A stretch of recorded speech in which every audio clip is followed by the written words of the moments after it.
Good morning and welcome to First Mover, your first global look at today's action in Bitcoin, blockchain, and digital assets. I'm Jen Sanasi along with my co-hosts, Emily Parker, CoinDesk's Executive Director of Global Content, and the TIE Director of Content, Lawrence Lewitton. Good morning to you both. Good morning. Good morning. All right, let's take a look at what's happening in the markets this morning, starting with Bitcoin. The Bitcoin price XBX index is currently at 29,782, down over 1% this morning. Of course, dipping below that 30K line. Bitcoin's been at $30,000 for a while. It's the first time we've seen $29,000 in at least a few weeks. Let's take a look at Ether. The CoinDesk Ether price ETX index is following suit at 1,891, dipping below that $1,900 line, down just over 1% this morning. And DeFi assets, the DFX CoinDesk's DeFi index is at 124, up almost 1%. DeFi doing a little better than Bitcoin and Ether this morning. Now let's take a look at our top story.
The State of Crypto is presented by Tron, connecting the world to the power of cryptocurrency.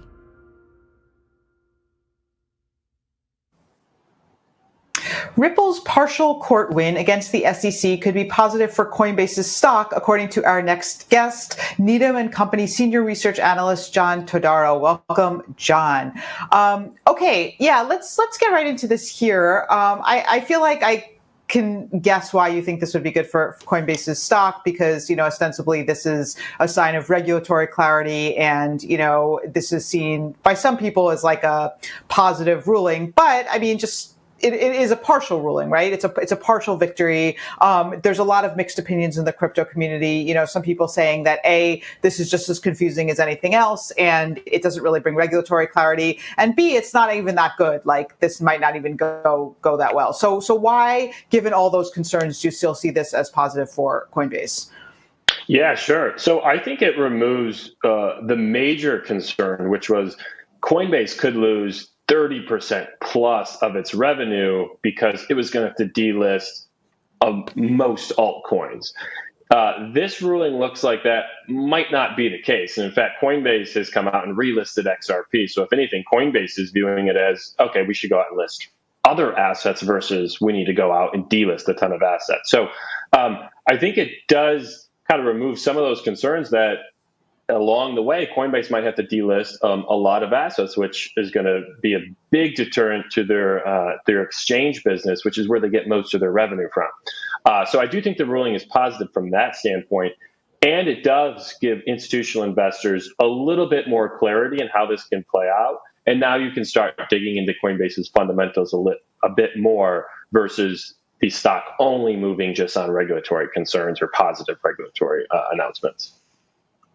Well, I guess, part of the issue is that it's still just one court, right? So ostensibly this could be pushed back. So it's not totally a done deal. But I guess my other question, which is slightly different, is just this is generally expected to go on for years, this Coinbase battle. And I'm just confused about where Coinbase is getting this war chest from. Coinbase hasn't been doing that well. It wasn't making money off transaction fees. So where are they getting these millions and millions of dollars to sustain this long battle with the SEC? I just honestly, just on an economic level, I don't totally understand where this money is coming from and how this could possibly be good for their stock, when A, they're so distracted by this, but B, they're just spending so much money on legal fees. Well, they still have billions in cash on the balance sheet, so they do still have a somewhat padded balance sheet. But this is a fight they have to do, right? So if Coinbase says, you know what, we're not going to put the $100 million into the court battles, we're just going to go end our exchange business, I don't think that would be good for the stock either. So it's these regulatory issues obviously aren't great for the stock, but really kind of what's the alternative for Coinbase? All right. So this is a core part of their business that they need regulatory clarity on. And I'm sure Coinbase would love not only just regulatory clarity, but regulatory clarity that's in their direction, that's more favorable, saying you can continue to support all the crypto assets you have on the platform versus you have to delist a number of them. Even before this partial win with XRP, Coinbase's stock was rising as they faced lawsuits from the SEC, as there was a lot of clarity missing on what was going to happen with these tokens that are listed in that lawsuit. And I must point out that murkiness still exists. Why do you think the stock was rising at that point before we got this partial ruling? Yeah, so you obviously and I do want to be clear, you still have the regulatory uncertainty and you still have some regulatory concerns on the stock. As you both mentioned, this was one court case. It's certainly not a done deal. I think the stock was rising before that off the Bitcoin ETF applications. So a lot of them had Coinbase either as a custodian, they announced market surveillance agreements with Coinbase. So that it was a positive for Coinbase that these large institutional firms that were going to launch Bitcoin ETFs were relying and trusting Coinbase to some extent. So Coinbase certainly, I think on the back of that, looks like really the only kind of adult left in the room in crypto, so to speak, at the exchange level. FTX is obviously gone. There's kind of ongoing issues with Binance. So Coinbase is the de facto large remaining player. So I think from those applications saying, look, institutions are still interested in the space and Coinbase is a key integral part of the system, then I think that was a positive read through the stock. So I think some of that rise leading into this court case wasn't necessarily views on the court case. I think it was more so those Bitcoin ETF applications. What's your current price target and rating on Coinbase? So we're buy rated. We have a $120 price target. So we do think there's some regulatory clarity that is starting to pave the way for a way where the stock can work. You still need to get volumes back, right? July volumes are okay, but what I would say is Q2, which they're going to do Q2 earnings in a few weeks here, that should be expected to be very poor. In fact, volume should be the lowest for the quarter for Q2, that is, since Coinbase came out as a public company. So investors should certainly be aware that this quarter that's coming up, it's going to look like it's going to be a bad quarter, but a lot of that should be priced in the stock now. Volume numbers have been out there a while. There shouldn't be anything too unexpected in there. And now folks should start looking at, well, what's coming up next? And you got the Bitcoin halving, which is historically coinciding with higher crypto prices. You have these ETF applications. You do have a little bit more of a positive view on regulation now. And you are starting to see that flow into volumes a little bit. As I mentioned, July volumes are looking better than June. So June could be kind of the bottom for that retail volume. But that being said, you do need retail volumes to come back for Coinbase stock to work. Yeah, I mean, that's been kind of a problem for a while, right? I mean, we've sort of seen this hitting Coinbase's earnings for a while. And I feel like one of the things that a lot of people don't realize about Coinbase is how much of the revenue comes from USDC and interest on USDC. Like, that's kind of how they were making up for some of the shortfall. And I've mentioned this to a bunch of analysts and everyone's just like, oh, yeah, sure, that's cool. I see this as like a tad concerning just because, you know, to some degree, an investment in Coinbase is now an investment in USDC. And it's like, it's kind of all in one stable coin. It just, I don't know. It's based on, you know, it's sort of predicated on interest rates being where they are. And I mean, do you see this as potentially concerning at all?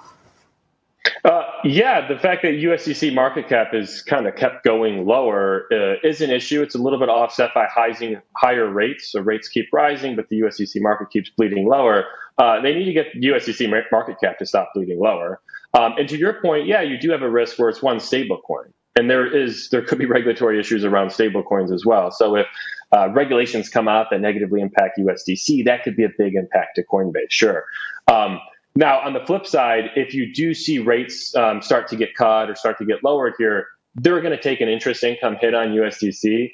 But you would think maybe retail volumes would come back in a positive way. Bitcoin maybe start rallying quite a bit if you see a Fed policy shift. So in our view, I think they would more than make up for the loss on that interest income if there was a big Fed policy shift.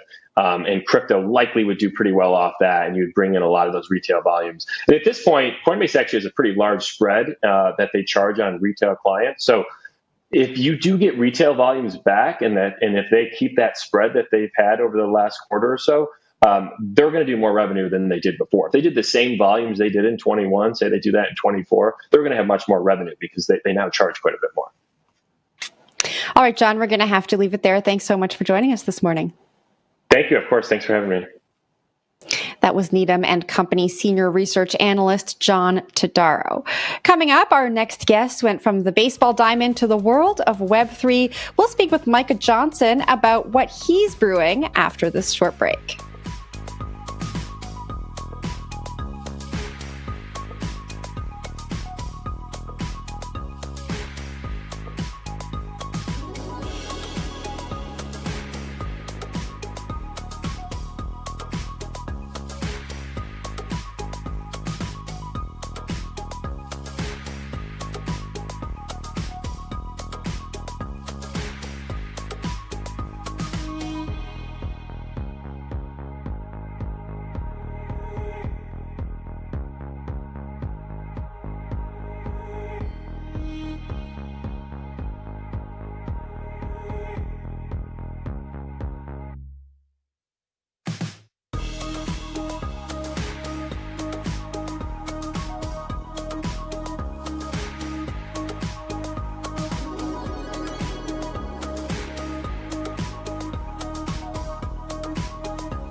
Good morning and welcome back to First Mover. Starbucks' Web3 loyalty program, Odyssey, is launching a new journey for its next digital collectible stamp in collaboration with NFT collection Aku. Joining us now is Aku creator and former MLB player Micah Johnson. Welcome to the show, Micah.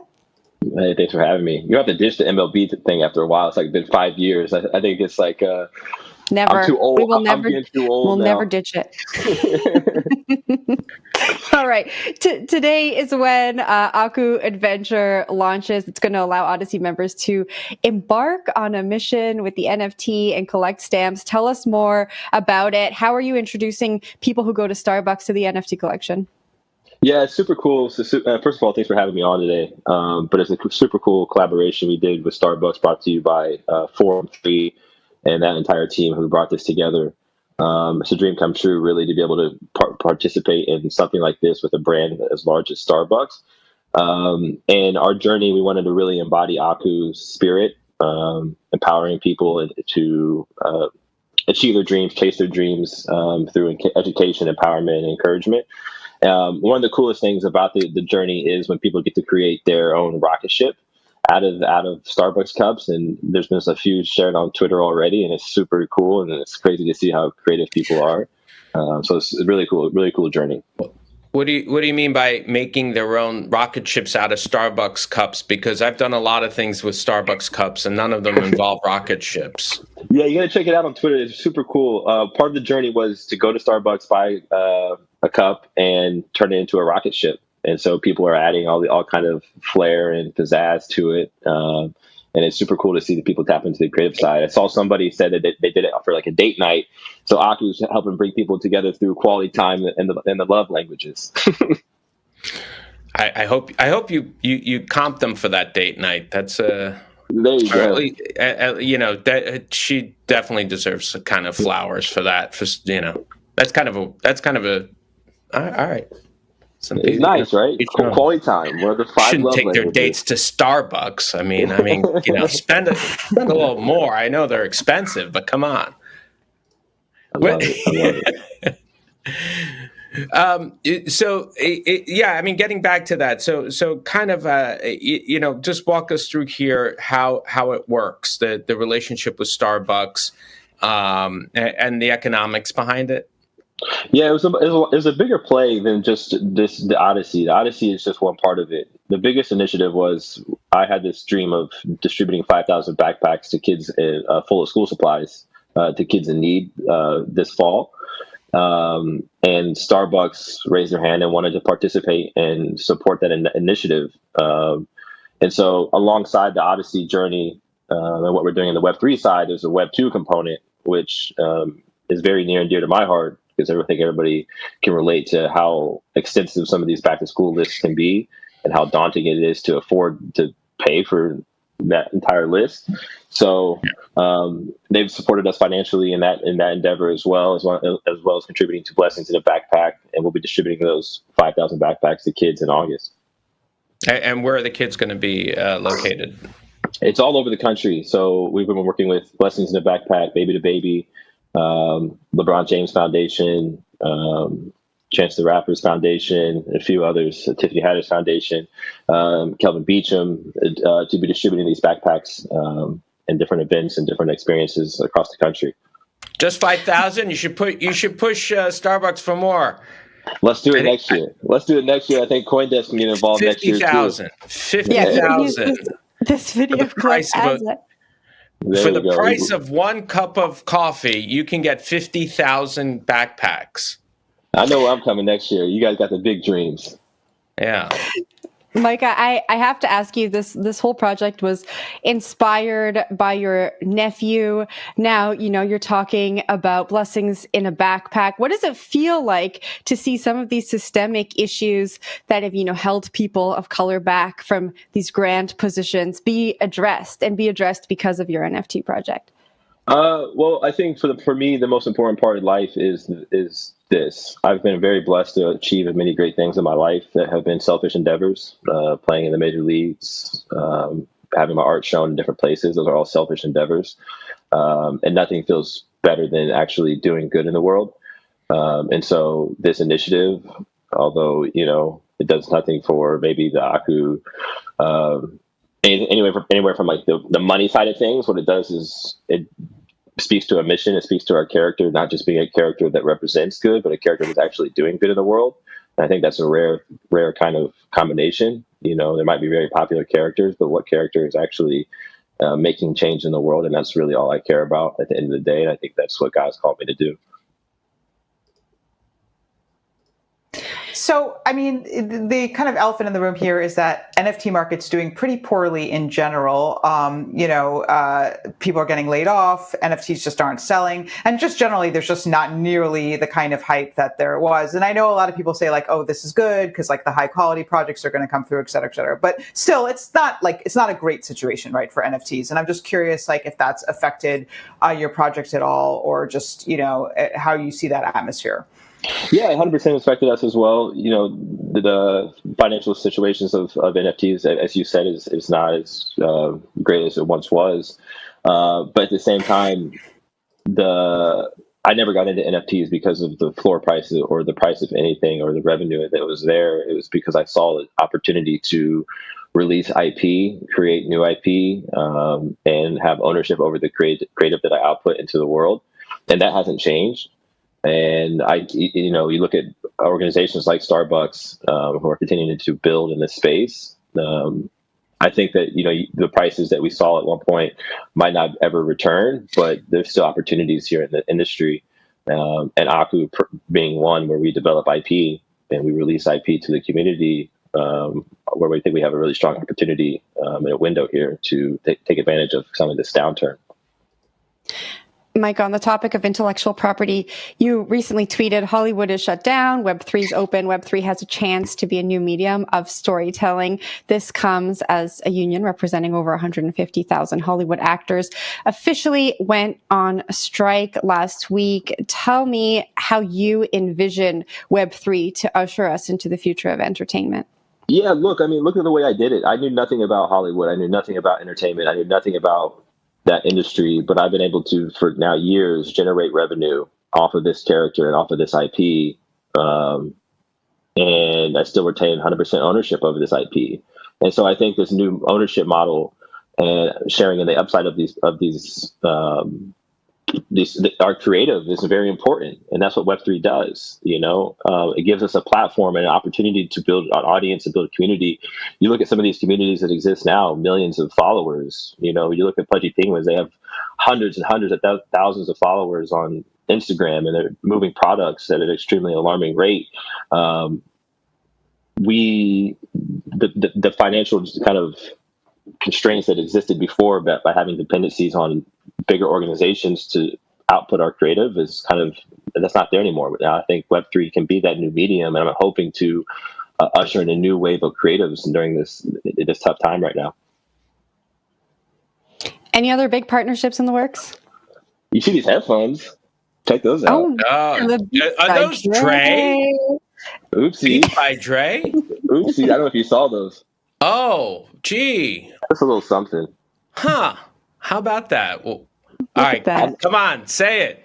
Don't just hold back. There you go. I mean, you got them out. You got them. There's very limited, but we're trying to make them go very public. So pressure's on them as well. It's they're cool, huh? Yeah. So tell us a little bit about it. You drew them, and what's the story behind it? Yeah, the idea was we wanted Aku, because he's such a creative and he's he's always doodling. He's a kid, to his personality to shine through with these designs.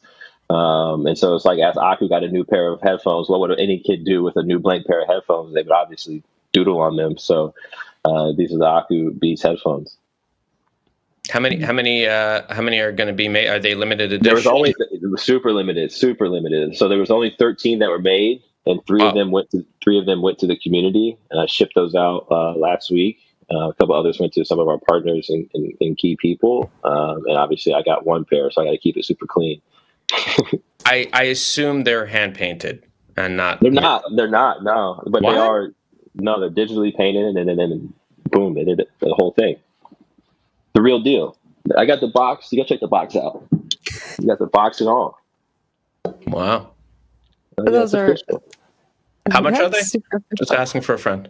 These are the friends. These are just for friends. I don't know what they are. I was going to say, but Lawrence, I don't think you can buy them. There's only 13 available. Okay, fair enough. I'm not cool. I like where your head's at. Maybe one day. Micah, thank you so much for joining the show this morning. No, thank you guys. That was Algo creator Micah Johnson. Coming up, a new survey reveals how smart money feels about the crypto space, and the results might surprise you. Those details right after this.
Good morning and welcome back to First Mover. PwC is out with a new global crypto hedge fund report, and it shows the proportion of traditional hedge funds investing in crypto assets fell in the past 12 months, but the long-term outlook remains positive. Joining us now to discuss is the co-leader for PwC's FinTech Trust Services, John Oliver. Welcome to the show, John. Thanks, Jen, and thanks, Emily and Lawrence, for having me and giving me this opportunity to talk about PwC's 5th annual crypto hedge survey, and we've done that in conjunction with CoinShares and the Alternatives Investment Management Association. It's a pleasure to have you here with us this morning. Why don't you first talk us through some of the key takeaways? You know, the number of traditional hedge funds investing in crypto assets fell to 29%, down from 37% last year. Talk to us about what this means and what else is in the report. Yeah, great question, and thanks for starting that way. A lot of news outlets are picking up exactly the headline that you just did, but I actually see it a bit differently. So let's start with what our report looks at. Our report looks at two populations. First, we have traditional crypto hedge funds. They were created solely for the purpose of investing in crypto assets, and then we surveyed another population of traditional hedge funds to ask them, are you invested in crypto assets? And if so, or if not, we asked some questions about that. It's that second group, traditional hedge funds, that were never created to invest in crypto, where last year we asked them, are you investing in crypto? And 37%, as you note, came back and said yes. So then you think about what's happened. We've entered crypto winter since our last survey. We've gone through the events of last summer and last fall. There's been a 65% drop in the value of Bitcoin, and yet the traditional hedge funds, 29% of them still came back and said they're invested in crypto. On top of that, when you ask them how much are they invested in crypto, last year they had invested 4% of their assets under management, and this year it almost doubled to 7%. So while the headliner may look negative, it's actually, I think, an indication of the commitment of traditional hedge funds to the asset class. Do you think that number might have changed since you did this? I don't know when the survey was done. It was Q1, right?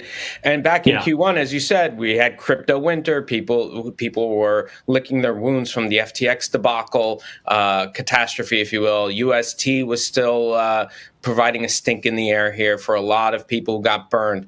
But since then, we've seen Bitcoin particularly rally, maybe ETH, of course, rallying.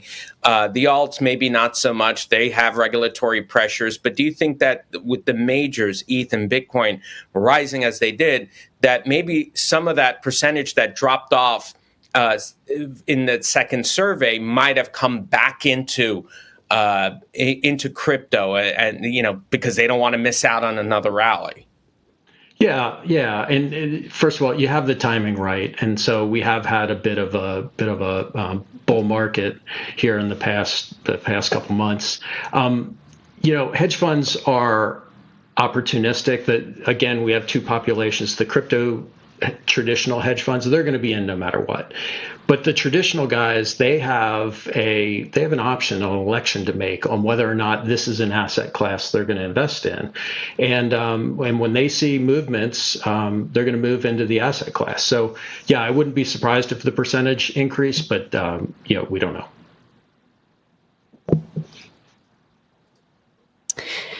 And lastly, were you surprised to see that when people respond to the survey, their perception of the industry wasn't really affected by that FTX implosion? As it was happening, I think everyone was just like predicting a mass exodus from this industry. But it sounds like from your reporting that the sentiment is still there. Yeah.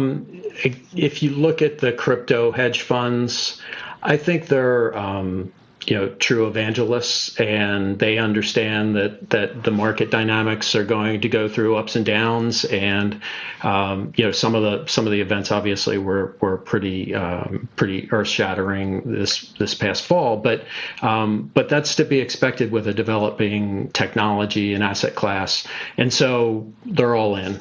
The traditionals, as you point out, decreased a bit, but I still think that this is a inefficient new market with a lot of potential upside. And so it's the type of thing that, traditional hedge funds might look to achieve higher yield. One of the things we had asked them was whether they expect to invest more in the upcoming year, and as a result of the events last year, 69% of them said they decreased the amount that they were otherwise going to invest, but they said that is stopped now. They've hit their bottom, and basically they're going to invest more. Back to Lawrence's question, it's likely they're investing more as the market starts heating up again. All right, John, we're going to have to leave it there this morning. It was a pleasure having you on the show. Thank you, Jen. Appreciate you having me. That was the co-leader for PwC's FinTech Trust Services, John Oliver. And Bitcoin is sagging. Well, you can almost say that, actually, to its lowest level since late June. Thoughts and prayers to everyone who bought at 31,000, because right now it's at 29,700 and change, whatever it is. Anyway, joining us now to discuss the crypto markets is director at crypto brokerage Caleb & Brown, Jake Boyle. Welcome, Jake. Hey, you guys. Thanks for having me. Glad to have you on. So, Bitcoin falling below 30,000. 30,000 a key level. We got a bunch of options coming up next week at the 30,000 level. Is this going to be a short-lived slump, if you will? I don't even, it's just kind of like a drift down. Look, the movements that we're experiencing now, obviously 30,000 is a key level. We haven't fallen too much below it, but we also didn't rise that much above it.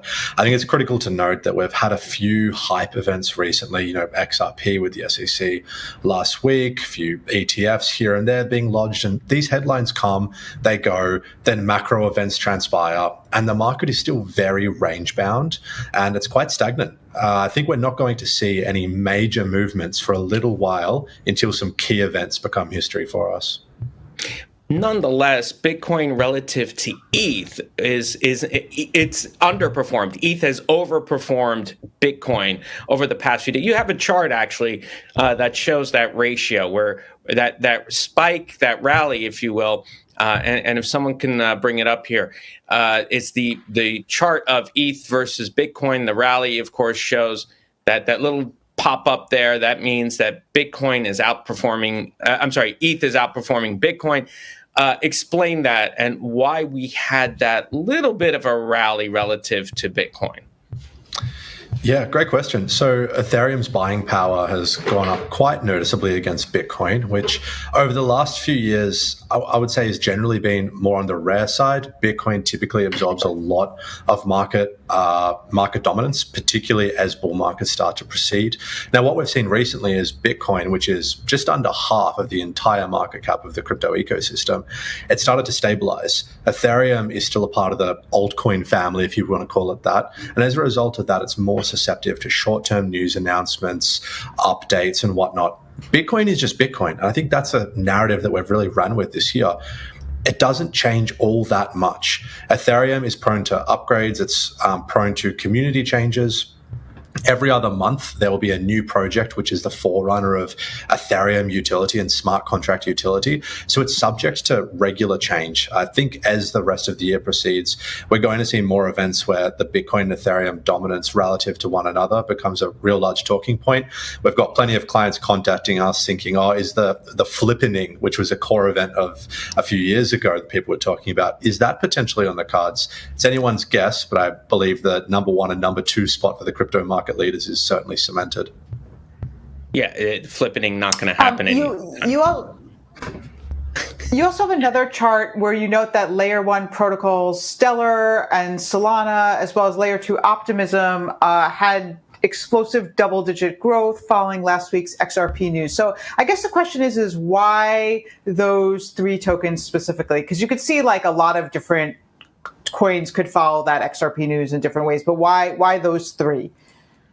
Yeah, great question. So I think, first of all, starting with Stellar, Stellar is regularly associated with XRP. So I think that's a very one-to-one movement there. If XRP pumps on the back of the SEC news, we'll see Stellar follow. With respect to other coins, I'll use Optimism as an example here.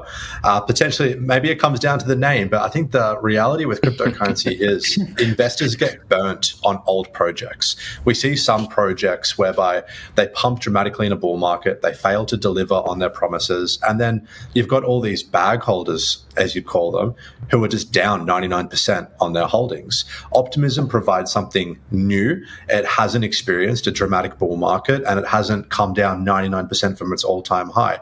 So Arbitrum is probably another example there, GMX. The list goes on. They're coins that haven't burnt so many investors such that people are fearful of injecting capital into them.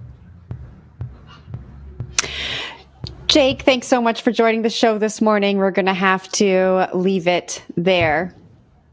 Thank you, guys. That was Caleb Brown director, Jake Boyle.